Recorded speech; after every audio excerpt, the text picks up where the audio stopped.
Bismillahirrahmanirrahim. Assalamualaikum warahmatullahi wabarakatuh. Salam sejahtera bagi kita semua.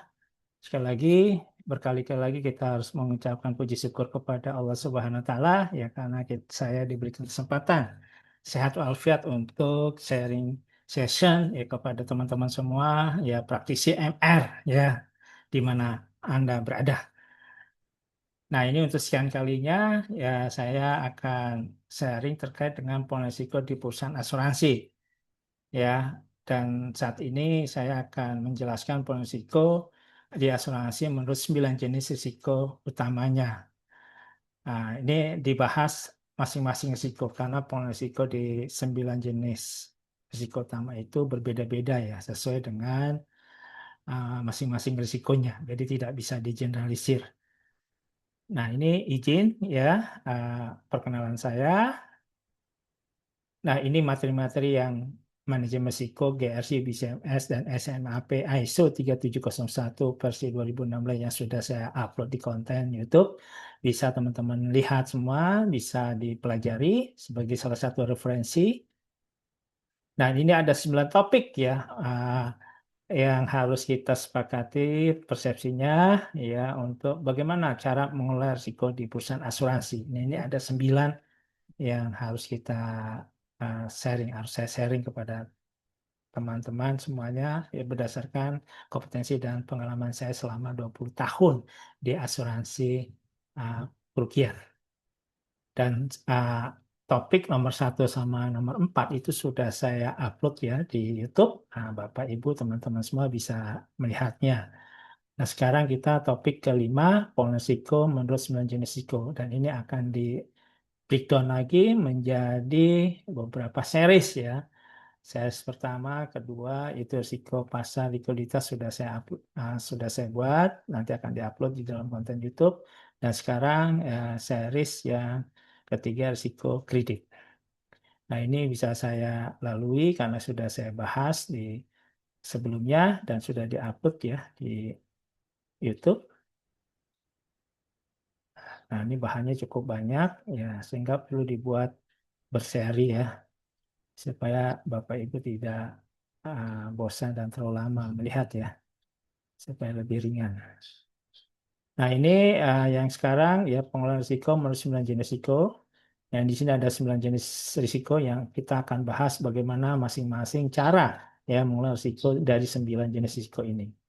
Nah, ini juga sudah saya buat ya risiko pasar ya dan risiko likuiditas sudah saya buat dan sekarang kita akan diskusi atau sharing terkait dengan risiko kredit. Nah, ini ya. Risiko pasar sudah, risiko likuiditas sudah, dan sekarang risiko kredit. Dan ini masing-masing risiko ini harus memiliki proses risiko yang masing-masing ya, tidak boleh digeneralisir. Oke, sekarang apa sih yang dimaksud dengan risiko kredit? Nah, definisi risiko kredit adalah risiko yang diakibatkan oleh kegagalan pihak lawan dalam memenuhi kewajibannya kepada perusahaan asuransi. Ya, sebagai contoh, yaitu yang terkait dengan ketepatan pembayaran premi, ya tertanggung, telat, bahkan ada juga uh, broker yang juga telat atau bahkan gagal membayar premi, mungkin ada penyalahgunaan premi yang digunakan oleh oknum-oknum broker atau tertanggung. Dan terjadinya rating migration atau downgrade atas pihak lawan atau aset yang dimiliki. Nah, pihak lawan atau tertanggung atau broker dari pihak lainnya, investment dan sebagainya. Nah, ini ada rating migration yang mungkin tadinya bagus menjadi buruk sehingga dia sulit untuk membayar kewajiban ke perusahaan asuransi. Nah, sekarang sumber risikonya apa nih dari risiko kredit ya? Nah, risiko kredit bersumber dari risiko-risiko sebagai berikut. Nah, ini ada risiko konsentrasi investasi. Jadi kalau kita berinvestasi di instrumen tersebut ya, dan ternyata terkonsentrasi ya pada satu kelompok ya tertentu yang menurut kita tadinya sih bagus, tapi ternyata punya profil risiko yang tinggi, sehingga pada suatu saat terjadi, nah default, nah dia akan kesulitan untuk membayar kewajiban kepada perusahaan asuransi. Jadi jangan kalau bisa menghindari risiko konsentrasi investasi ini ya.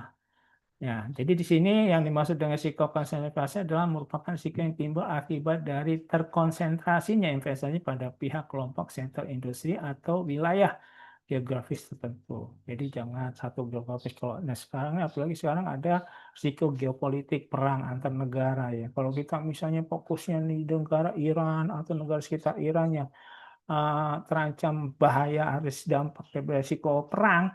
Nah, itu akan mengganggu ya si negara itu untuk membayar kewajiban kepada perusahaan. Jadi harus benar-benar jangan terkonsentrasi. Kalau bisa jangan menempatkan telur dalam satu keranjang. Kalau bisa dipisah, diversifikasi beberapa. Jadi kalau keranjang itu default, gagal, atau risiko yang terjadi, nah kan masih aman. Nah, ini maka perlu ada metode ya terkait dengan concentrated risk ya. Nah, saya juga sudah mengupload ya topik konsen bagaimana cara mengelola risiko terkonsentrasi ini. Itu ada di YouTube saya, Bapak bisa lihat bagaimana cara mengelolanya. Nah, ini. Yang kedua adalah counterpart credit risk. Maksudnya apa sih? Merupakan risiko yang timbul akibat dari aktivitas transaksi dengan pihak lawan. Pihak lawan jadi maksud meliputi pengguna jasa, pemegang polis, tertanggung, peserta nasabah, resaradut, dan penerbit instrumen. Nah, ini juga harus diperhatikan. Ya, jadi ada aktivitas tertentu yang nanti apakah lawannya ini uh, sehat atau tidak, ya punya kemampuan untuk membayar atau tidak, dan sebagainya harus dilakukan uh, kajian juga ya.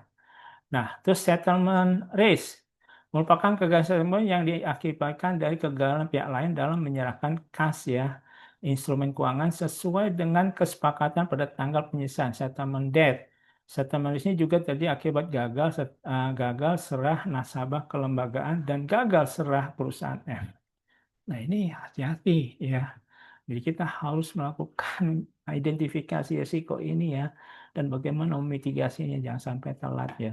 Dan yang terakhir adalah country risk ya. Merupakan risiko yang timbul akibat dari perubahan situasi sosial, politik, dan keuangan dari suatu negara yang dapat berdampak pada kemungkinan gagal bayar dari negara tersebut. Nah, misalnya kita bekerja sama dengan negara-negara Timur Tengah yang rawan, ya, negara Korea, ya, negara-negara Amerika Selatan yang memang country risk-nya sangat tinggi. Nah, kita harus hindari itu ya, bertransaksi dengan negara-negara yang memiliki tingkat risiko tinggi.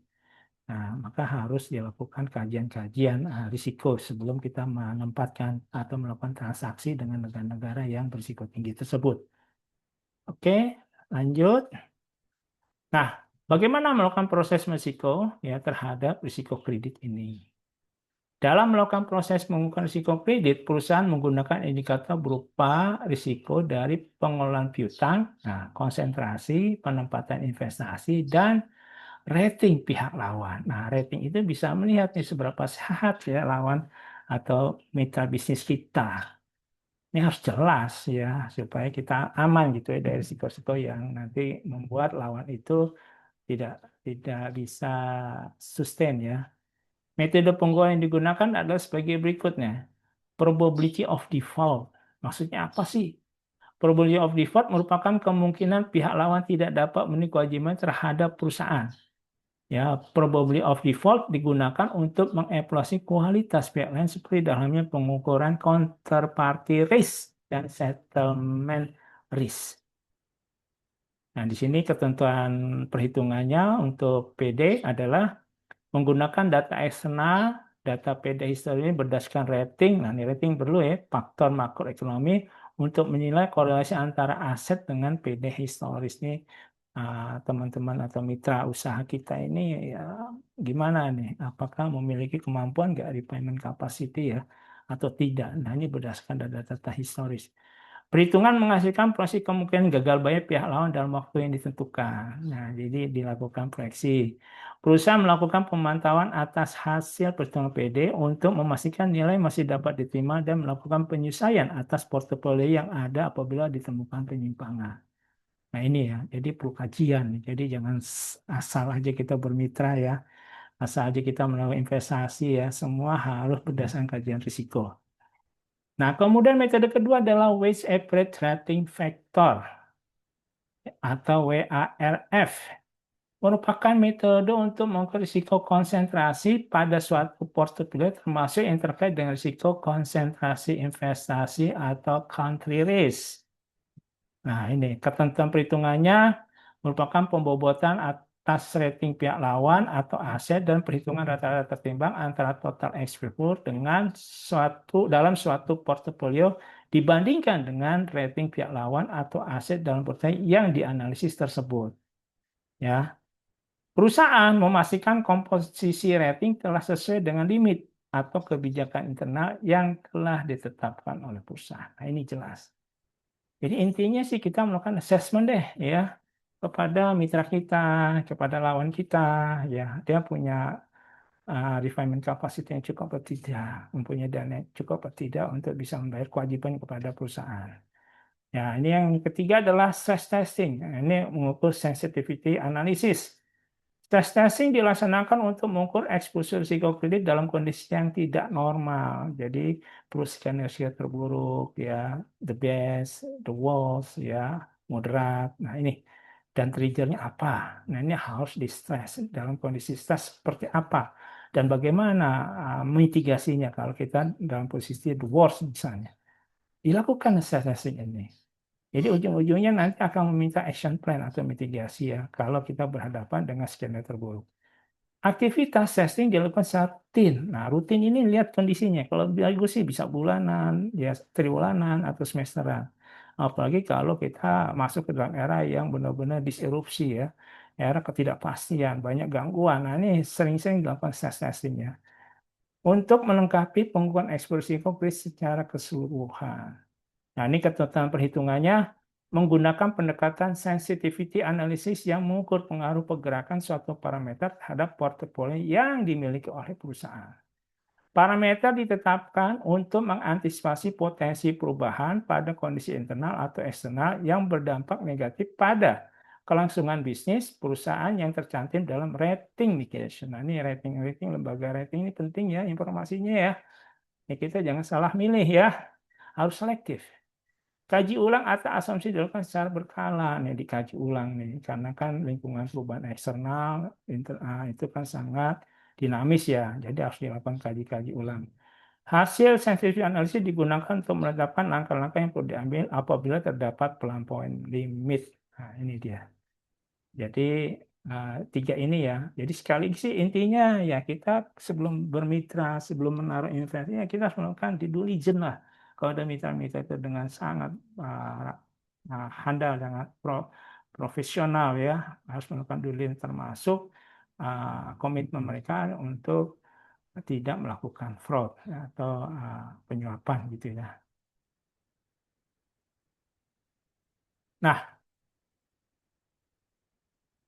bagaimana melakukan pengendalian risikonya? Nah, perusahaan memiliki metode pengendalian yang memadai untuk mendukung proses risiko kredit.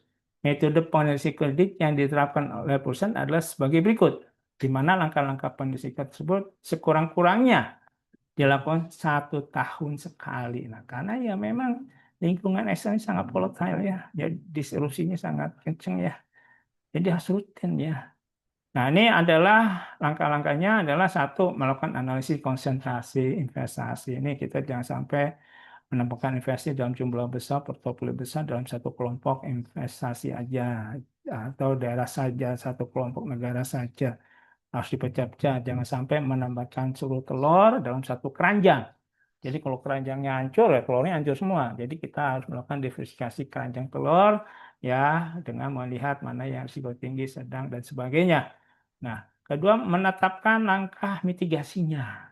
Sekali lagi, manajemen risiko menuntut praktisi MR itu harus bersikap proaktif. Jangan reaktif, proaktif, harus proaktif. Ya, jadi harus disiapkan mitigasinya ya dengan terhadap risiko atau skenario terburuk ke depan. Pengelolaan portofolio meliputi posisi dan risiko. Nah, ini dia pengelolaan portofolio harus dilakukan review ya, apakah seperti itu atau ada perubahan sesuai dengan kondisi lingkungan eksternal dan kebutuhan perusahaan. Penetapan target batas risiko konsentrasi, nah harus ditetapkan ya, harus berapa persen nih. Ya, kalau sudah melampaui limit risiko konsentrasinya kita jangan, kita harus separate, kita harus sebar ya ke instrumen-instrumen lain, ke pihak-pihak lain yang memiliki risiko yang lebih bagus gitu, lebih rendah. Terus pemantauan limit, nah kita harus punya RAS, Risk Appetite Statement. Ya, risk statement itu ya kita harus menentukan limitnya berapa sih ya untuk investasi, untuk ini dan sebagainya. Limit konsentrasinya berapa sih? Nah, ini setelah kita tetapkan rasnya itu, baru kita pantau apakah kebijakan atau penempatan investasi kita ini melanggar limit atau tidak. Ya, kalau melanggar limit ya harus ngapain? Harus jelas kira dimitigasi. Nah, kemudian penetapan alur proses persetujuan pengolahan investasi termasuk wenang dan tanggung jawab pihak terkait. Nah, dibuatlah tata kelolanya, dibuatlah manajemen risikonya, dibuatlah compliance-nya supaya semua ini berjalan memenuhi skema GRC-nya, Governance Risk and Compliance, supaya investasinya aman ya dari masalah-masalah atau risiko-risiko ya lain-lain. Oke, nah ini ya. Nah, kemudian bagaimana mengelola risiko kredit? Nah, ini ya. Mengelola risiko kredit pada perusahaan saya memiliki keunikan tersendiri. Berbeda dengan perbankan yang risiko kreditnya berpusat pada penyaluran kredit pinjaman. Risiko kredit pada perusahaan asuransi umumnya muncul dari kegagalan pihak ketiga atau lawan dalam memenuhi kewajiban finansial mereka kepada perusahaan asuransi.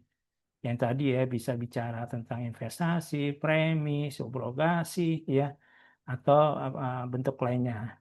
Risiko ini mencakup kegagalan bayar dari reasuransi. Jadi pihak reasuransi juga ya, makanya kita diminta untuk mencari perusahaan asuransi yang sehat, yang profesional, yang memiliki kemampuan bayar yang tinggi. Jadi jangan sembarangan juga ya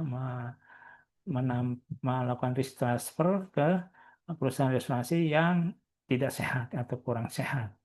Gagal bayar obligasi koperasi dalam portofolio serta keterlambatan atau kegagalan agen broker dalam nyetor premi. Nah, ini agen juga nih hati-hati harus lihat integritasnya. Makanya harus dilakukan due diligence, melihat integritas atau semangatnya di dalam mendukung zero fraud tolerance atau budaya anti fraud atau budaya anti penyuapan. Nah, ini harusnya ada due diligence, ada fakta integritas dan sebagainya nih. Berikut adalah cara pengelolaan kredit, kendala, serta solusi taksinya dalam kerangka IRR. Nah, ini cara mengelola risiko kredit. Risiko kredit dalam asli dibagi menjadi 3 klaster. Pertama, investasi, risiko investasi, risiko reas, dan risiko operasional keagenan piutang premi. Nah, ini untuk risiko portofolio, risiko kredit portofolio investasi. Nah, kita tentukan batasan rating minimum atau investment grade, menetapkan kebijakan bahwa investasi pada obligasi koperasi atau medium term note MTN hanya boleh dilakukan pada emiten dengan rating minimal tertentu.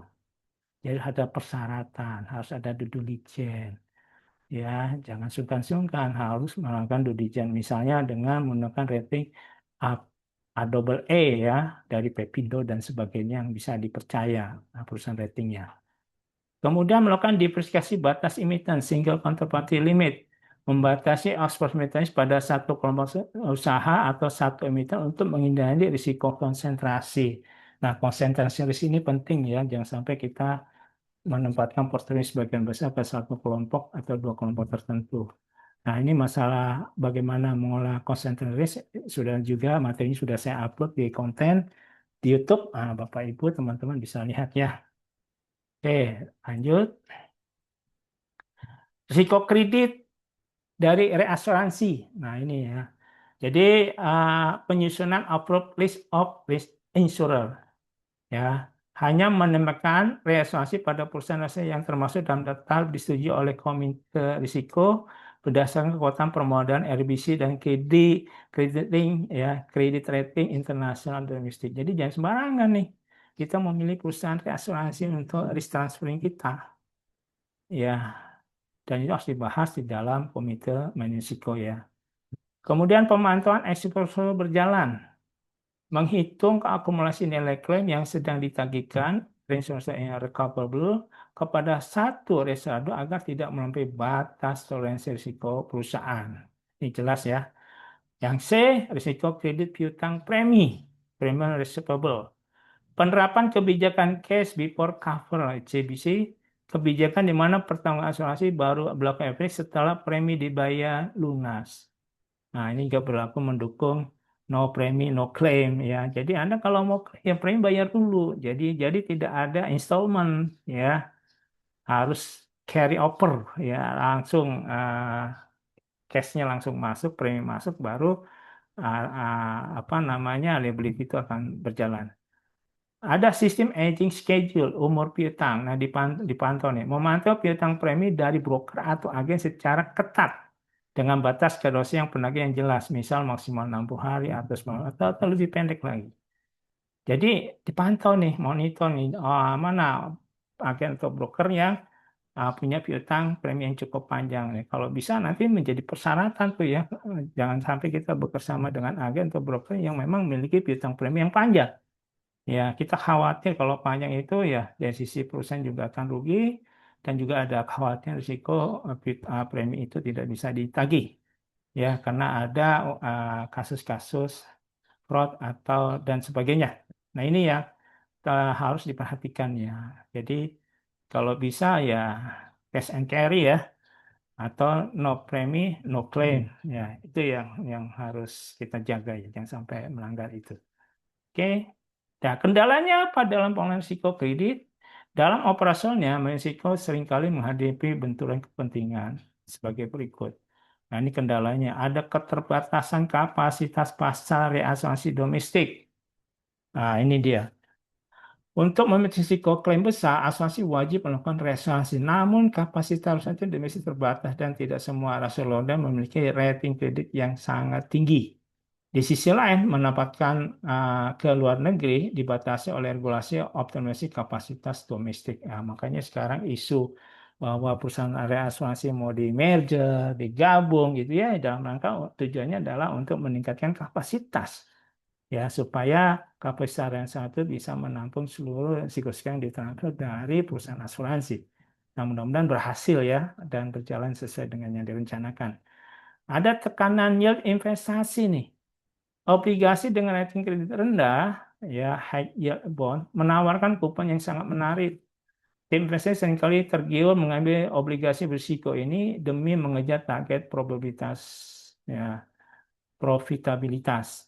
Meskipun risikonya kredit tinggi. Nah, ini trade off ya. Anda high risk, high return ya. Padahal itu sangat, kalau di era disrupsi saat ini sangat berbahaya ya. Kita harus benar-benar selektif ya memilih ya. Nah, terus praktik pasar ya, bintang premi nih.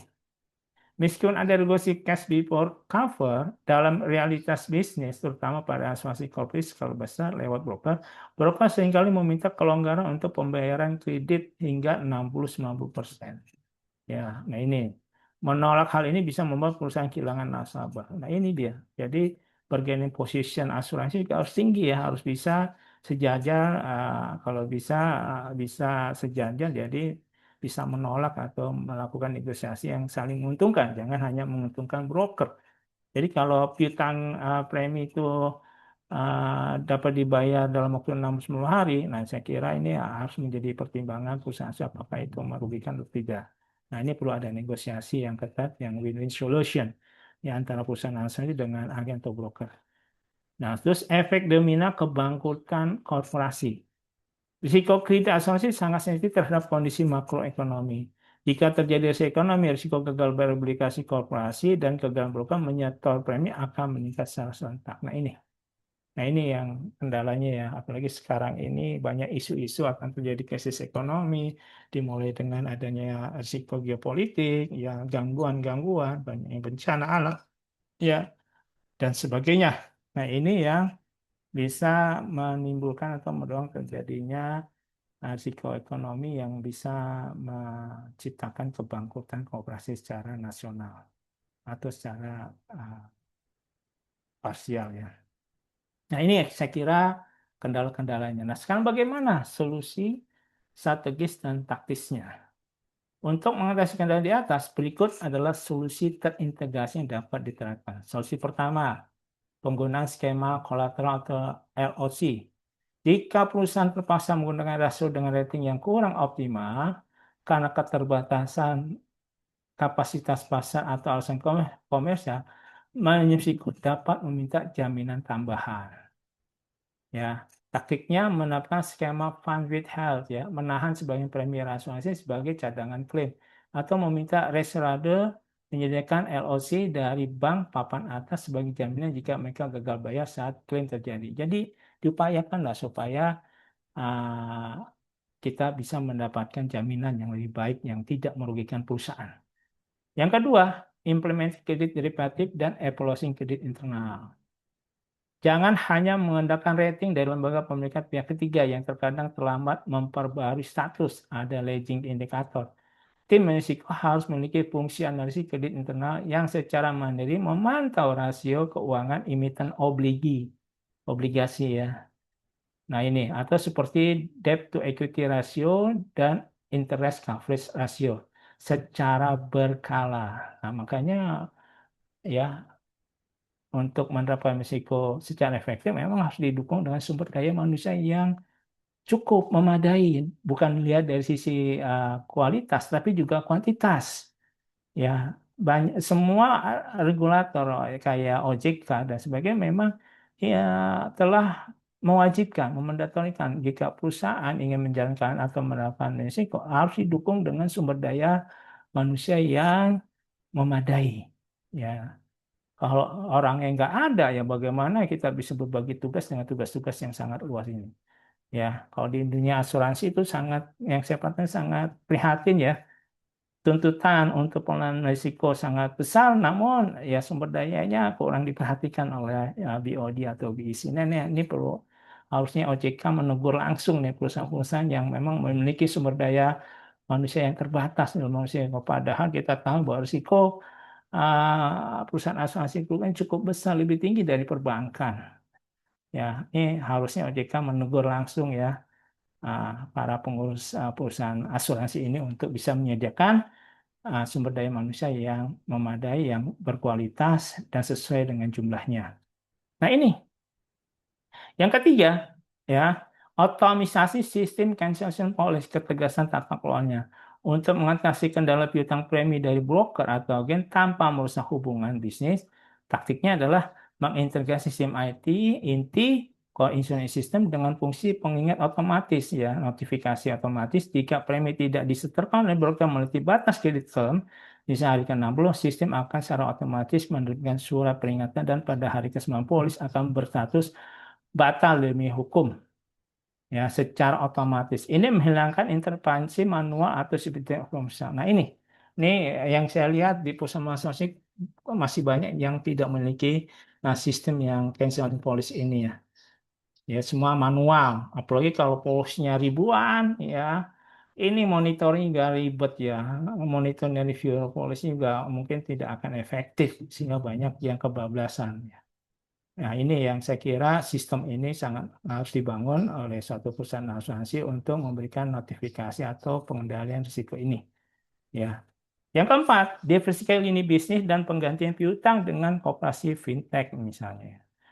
Taktiknya untuk perusahaan asuransi retail, gunakan kanal distribusi digital bersama dengan pihak perbankan atau bank insurance menggunakan sistem debit otomatis atau debit. Hal ini memastikan premi langsung diterima di hari pertama.